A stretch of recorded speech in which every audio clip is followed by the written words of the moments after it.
Montha తుపాన్ తీవ్ర తుపానుగా మారింది. కాకినాడ, కోనసీమ జిల్లాలకు సమీపంగా తీవ్ర తుపాన్ వస్తోంది. గంటకు 15 కిలోమీటర్ల వేగంతో కదులుతోంది. సైక్లోన్ వాల్ 50 కిలోమీటర్లు ఉంటుందని అంచనా వేస్తున్నారు. ఇక ఇవాళ రాత్రికి కాకినాడకు దక్షిణంగా తీరాన్ని తాకే అవకాశం ఉంది. మరోవైపు కాకినాడ పోర్టుకు 10వ నెంబర్ ప్రమాద హెచ్చరిక జారీ చేసింది విశాఖ తుపాన్ హెచ్చరికల కేంద్రం. కాకినాడ పోర్టుకు సమీపంగా తీవ్ర తుపాన్ తీరం దాటుతుందని వార్నింగ్ ఇచ్చింది.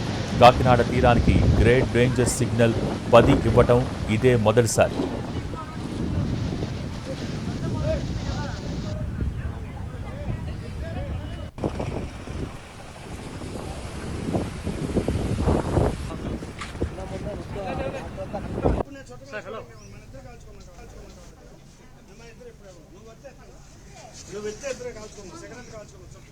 కాకినాడ దగ్గర మోంథా తుపాన్ తీవ్ర ప్రభావం చూపిస్తోంది. ఉప్పాడ తీర ప్రాంతంలో అలలు ఎగసిపడుతున్నాయి. తీరానికి రక్షణ గోడగా పెట్టిన బండరాళ్లు పడిపోయాయి. కాకినాడ పోర్టులో 10వ నెంబర్ ప్రమాద హెచ్చరికను జారీ చేశారు. సముద్రానికి ఆనుకుని ఉన్న గ్రామాలలోని ప్రజలను పునరావాస కేంద్రాలకు తరలిస్తున్నారు అధికారులు.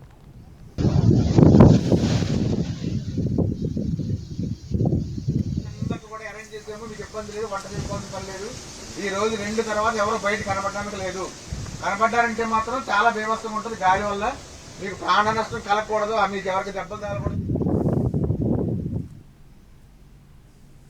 మోంథా తుపాన్ తీవ్ర తుపాన్గా మారింది. కాకినాడ, కోనసీమ జిల్లాలకు సమీపంగా తీవ్ర తుపాన్ వస్తోంది. దీనికి సంబంధించి మోర్ అప్డేట్స్ డిజాస్టర్ మేనేజ్మెంట్ కార్యాలయం నుంచి మా ప్రతినిధి వినయ్ అందించేందుకు లైవ్లో సిద్ధంగా ఉన్నారు. Vinay, over to you. Bhogi తుఫాను ఫెండు తుఫానుగా మారింది. దీంతో రాష్ట్రంలో ఈ ప్రభావం చాలా స్పష్టంగా కనిపిస్తూ ఉంది. ఈదురుగాలులతో అటు భారీ నుంచి అతి భారీ వర్షాలు అనేక ప్రాంతాల్లో కురుస్తూ ఉన్నాయి. ప్రస్తుతం మనం డిజాస్టర్ మేనేజ్మెంట్ కార్యాలయంలో ఇక్కడ నుంచి మినిట్ టు మినిట్ రాష్ట్రంలో ఉన్న పరిస్థితులన్నీ కూడా మానిటరింగ్ చేస్తున్న పరిస్థితి కనిపిస్తూ ఉంది. అంటే ముఖ్యంగా అటు ఎన్డీఆర్ఎఫ్, ఎస్డీఆర్ఎఫ్ తో పాటు నేవీ, ఎయిర్ ఫోర్స్ కమాండెంట్స్ కూడా ఇక్కడికి వచ్చి దీనికి సంబంధించిన తుఫానుకు సంబంధించిన అప్డేట్ అంతా కూడా మానిటరింగ్ చేస్తూ ఉన్నారు. మరోవైపు ఆ తుఫాను కదలికలు కూడా చాలా వేగంగా మారుతున్న నేపథ్యంలో అటు డిజాస్టర్ మేనేజ్మెంట్ కార్యాలయం నుంచి అలర్ట్ అయిన పరిస్థితి మనకు కనిపిస్తూ ఉంది. ఎందుకంటే ఇప్పటికే ఆంధ్రప్రదేశ్ లో రెడ్ అలర్ట్ జారీ చేసింది వాతావరణ శాఖ.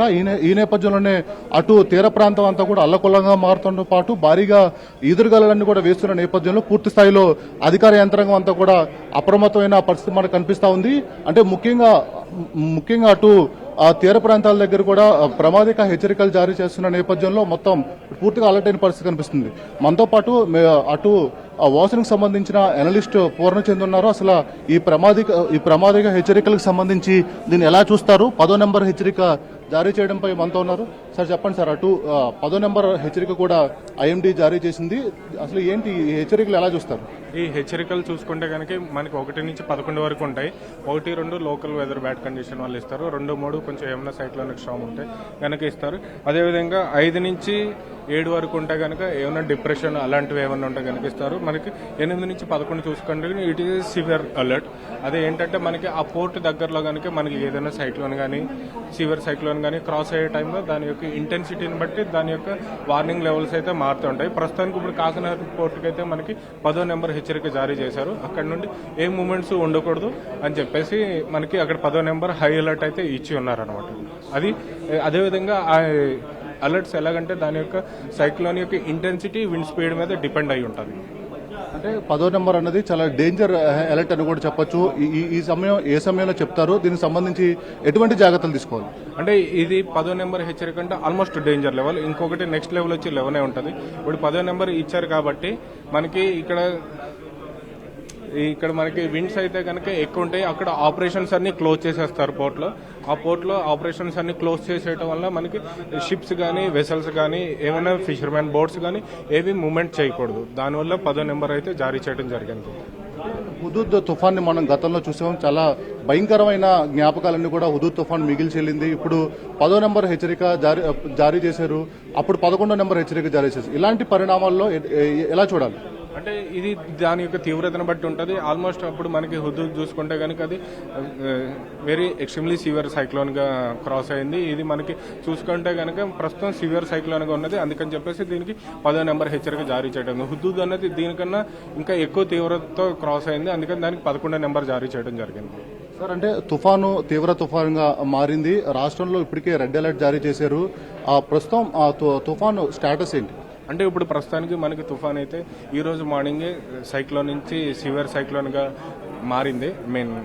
ఇంటెన్సివ్ అయింది. అది మనకి వచ్చేసి ఇప్పుడు దగ్గర దగ్గర 270 కిలోమీటర్ల దూరం కాకినాడకి, అదేవిధంగా 190 కిలోమీటర్లు మచిలీపట్నానికి కేంద్రీకృతం అయి ఉన్నది. ఈ రోజు సాయంత్రం మనకి అది ల్యాండ్ క్రాస్ చేసే ఆస్కారం అయితే ఉన్నది. మనకి కాకినాడ పరిసర ప్రాంతాల్లో అది మనకి ల్యాండ్ క్రాస్ అయ్యే అవకాశం అయితే ఉన్నది. రాష్ట్రంలో తుఫాను ఎఫెక్ట్ చాలా స్పష్టంగా కనిపిస్తా ఉంది. దీని తాలూకా రాష్ట్ర వ్యాప్తంగా పలు ప్రాంతాల్లో వర్షాలు కావచ్చు, భారీ ఈదురుగాలు కూడా వేస్తూ ఉన్నాయి. అంటే సాయంత్రం లేదా మిడ్ నైట్ తీరం దాటే అవకాశం ఉందని చెప్పన్నారు. ఈ తీరం దాటే సమయంలో ఎటువంటి పరిస్థితులు మనకు కనిపిస్తాయి? అంటే ఇది తీరం దాటే సమయంలో అంటే మనకి ఈవినింగ్ ల్యాండ్కి దగ్గరగా వచ్చే అవకాశం అయితే మనకి స్పష్టంగా కనిపిస్తుంది.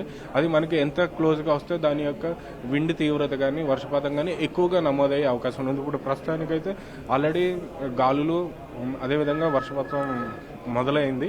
ఈవినింగ్కి దాని యొక్క ఇంటెన్సిటీ పెరుగుతుంది. అదేవిధంగా క్రాస్ అయిన తర్వాత కూడా కొంత సమయం ఇదైతే ఉంటుంది. రేపు మార్నింగ్ వరకు ఈదురుగాలు వర్షపాతం అయితే ఉండే అవకాశం అయితే ఉన్నది.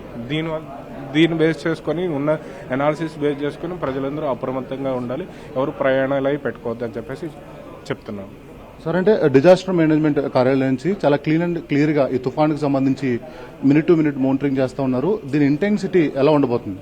దీని యొక్క ఇంటెన్సిటీ చూసుకుంటే కనుక ఇప్పుడు ప్రస్తుతానికి ఉన్న ఫోర్కాస్ట్ని బట్టి మనకి 90 నుంచి 100 కిలోమీటర్ల గాల్లో అయితే వీచే అవకాశం ఉంది. మాక్సిమం 110 వరకు వెళ్ళే అవకాశం అయితే ఉన్నది. అందుకని దీనివల్ల ఏంటంటే చెట్లు కానీ బాగా ఏమైనా పాతబడిన ఇల్లులు కానీ పూరిల్లులు లాంటివి ఏమైనా ఉంటే కనుక వాటి కండిషన్ సరిగా లేకపోతే కనుక కొలాప్స్ అయ్యే అవకాశం ఉంది. వారు తగు జాగ్రత్తలు తీసుకుంటే కనుక మంచిదని చెప్పేసి ఆల్రెడీ జిల్లా యంత్రాంగాన్ని కూడా మన SDMA అదేవిధంగా గవర్నమెంట్ అలర్ట్ చేసి ఉంచారు. సో జిల్లాల్లో వారు కలెక్టర్ పర్యవేక్షణలో వాళ్ళు తగు జాగ్రత్తలు తీసుకుంటున్నారు. ఆల్రెడీ 300 పైగా షెల్టర్ హోమ్స్ ఓపెన్ చేశారు. ప్రజలను అక్కడికి తరలించడం కూడా జరిగింది. మొత్తం మీద తుఫాను సివియారిటీ పెరుగుతున్న నేపథ్యంలో డిజాస్టర్ మేనేజ్మెంట్ కార్యాలయం అంతా కూడా అలర్ట్ అవుతున్న పరిస్థితి కనిపిస్తూ ఉంది. విపత్తుల నిర్వహణ సంస్థ MD అటు ప్రకాష్ జైన్ కూడా ఎప్పటికప్పుడు మానిటరింగ్ చేసుకుంటూ అధికారులందరూ కూడా ఆదేశాలు జారీ చేస్తూ ఉన్నారు. మనం చూడొచ్చు తుఫాను తీవ్రత పెరిగిన నేపథ్యంలో పూర్తిగా అటు రాష్ట్ర ప్రభుత్వం కూడా అప్రమత్తం అయింది. ప్రస్తుతం ఇక్కడ నుంచే ప్రకాష్ జైన్ MD అంతా కూడా మానిటరింగ్ చేస్తూ ఉన్నారు. సార్, చెప్పండి సార్, తుఫాను ప్రభావం ఎలా ఉంది? మనకు ఈరోజు రాత్రి కాకినాడ కోనసీమ వైపు ల్యాండ్ అయిన తర్వాత ఈరోజు సాయంత్రం నుంచి రేపటి పొద్దున దాకా కొంచెం ఎఫెక్ట్ ఉంటుంది. ఇప్పుడు మేము అందరం కొంచెం పని చేస్తున్నాం. దయచేసి మీరు కొంచెం స్పేస్ ఇవ్వగలిగితే తర్వాత మాట్లాడతాను. అంటే ఖచ్చితంగా తుఫాను సివియర్ గా అవుతున్న నేపథ్యంలో మీ నుంచి ప్రజలు ఎప్పటికప్పుడు కూడా సమాచారం కోరుకుంటారు కనుక అందుకని మిమ్మల్ని అడుగుతున్న పరిస్థితి కనిపిస్తోంది. సో ఈ తుఫాను ఇంటెన్సిటీ ఎలా ఉంది? IMD ఫోర్కాస్ట్ ప్రకారంగా 100 km/h స్పీడ్తో వస్తుంది. అంతా ఉన్నప్పుడు జాగ్రత్తగా ఖచ్చితంగా ప్రికాషన్స్ ఇవన్నీ తీసుకోవాలి. అనవసరంగా బయట వెళ్ళడానికి ఈ రోజు అంత స్పేస్ అంత అవకాశం లేదు. దయచేసి ఇంటి లోపల ఉండండి. సార్, అంటే ఇప్పుడు తుఫాన్ చాలా కీ ఫేజ్ లో కనిపిస్తూ ఉంది. ఏ జిల్లాకి అలర్ట్ చేశారు? ఎక్కడ ప్రభావంతో ఉండబోతుంది? ఇప్పుడు ముఖ్యంగా సెంట్రల్ కోస్టల్ ఏపీ అన్ని జిల్లాలో నెల్లూరు నుంచి కాకినాడ దాకా అన్ని జిల్లాకి అలర్ట్ వెళ్ళాయి. SMS అలర్ట్స్ ఆల్రెడీ పంపించాం. అది కాకుండా ఇప్పుడు సెల్ బ్రాడ్కాస్ట్ కూడా చేస్తున్నాం. సో ఈ సెంట్రల్ కోస్టల్ ఏపీ అన్నిటికీ ఇప్పుడు అలర్ట్ పంపుతున్నాం. ఇది మొత్తానికి తుఫాను తీవ్రతకి సంబంధించి ఎప్పటికప్పుడు డిజాస్టర్ మేనేజ్మెంట్ కార్యాలయం నుంచి మానిటరింగ్ చేస్తున్న పరిస్థితి మనకు కనిపిస్తూ ఉంది. దాంతోపాటు అటు సెంట్రల్ టీమ్స్ కూడా డిజాస్టర్ మేనేజ్మెంట్ కార్యాలయానికి వచ్చి కోఆర్డినేట్ చేసుకుంటూ ఉన్నారు. మరోవైపు పెను తుఫానుగా మారిన నేపథ్యంలో ఎటువంటి అవాంఛనీయ సంఘటనలు జరగకుండా ఎంత పెద్ద విపత్తు వచ్చినా కూడా ఎదుర్కోవడానికి ఇక్కడ నుంచి అన్ని ఏర్పాట్లు మానిటరింగ్ కూడా చేస్తున్న పరిస్థితి కనిపిస్తుంది. Thank you Vinay.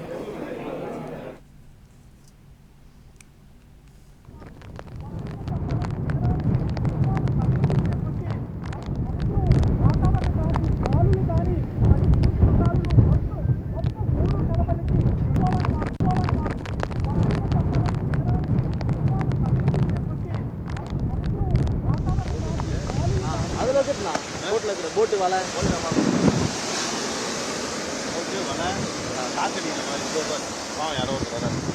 कैमरा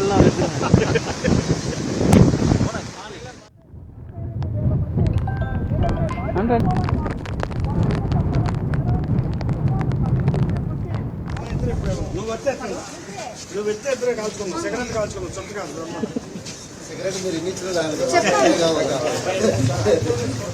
నేను మొత్తం మీ ఉప్పాడకి ఒక 9,000 చెప్పాను రోజు. అమీనాబాద్ పక్కన పెట్టేసి ఓన్లీ ఉప్పాడనే 9,000 చెప్పాను. ఏ స్కూల్కి అనేది పంపించాలి.